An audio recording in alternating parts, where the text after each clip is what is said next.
चहा पिल्यानंतर ॲसिडिटी होते, तर या 5 चुका मुळीच करू नका.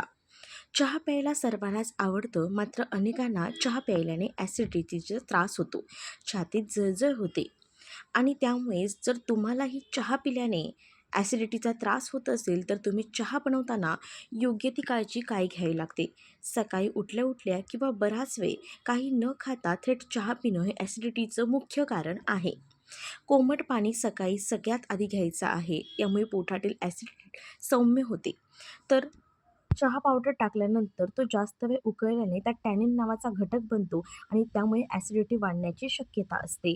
शक्यतो चहामध्ये आले, गवती चहा किंवा वेलची टाका. हे घटक पचन सुधारण्यास मदत करतात.